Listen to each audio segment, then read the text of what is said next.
உங்கள் நல்ல ஆசையால் செல்வ செழிப்போடு வாழ்கிறோம். குழந்தை செல்வம் அதற்கு தான் கொடுத்து வைக்கவில்லை. கனவில் 2ற்கும் மேற்பட்ட பிள்ளைகளை கண்டேன். கைகையே,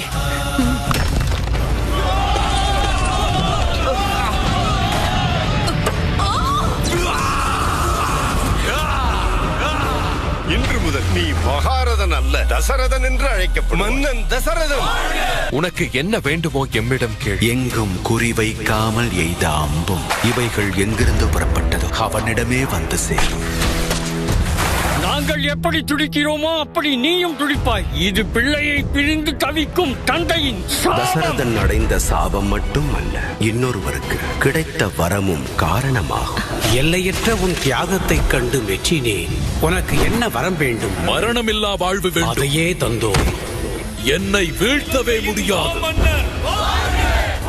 ராஜா தசரதன் யாகத்தை நல்ல முறையில் நடத்தி கொடுப்பதற்காக கலைக்கோட்டு முனிவரை அழைத்து வந்தார். இந்த யாகம் முழுமையடைந்தது தசரதா.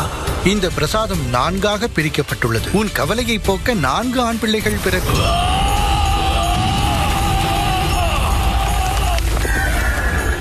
ராவணன் பாவக்கணக்கு பெருகிவிட்டது. பூவுலகில் அயோத்தி நகரத்தில் மானிடனாக அவதரிக்கப் போகிறேன். வாழ்த்துக்கள் மகாராஜா. அயோத்தியின் இளவரசர் வந்துவிட்டார். ராம அவதாரம் முழுமையடையும் பொருட்டு விரைவில் அவர் துணையும் பிறக்கவிருக்கிறார்.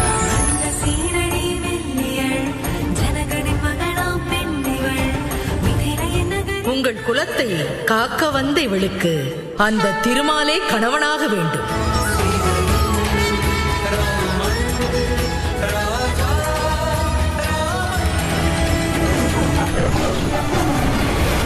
ஒருபுறம் ஆயக்கலைகளையும் கற்று ராமன் அயோத்திக்கு புறப்பட்டுக் கொண்டிருந்தான். மறுபுறம் விபீஷணனை சமாதானப்படுத்தினாலும் மனிதனால் தனக்கு எதுவும் நேர்ந்துவிடக் கூடாது என்ற பயத்தில் யமலோகம் புறப்பட்டான்.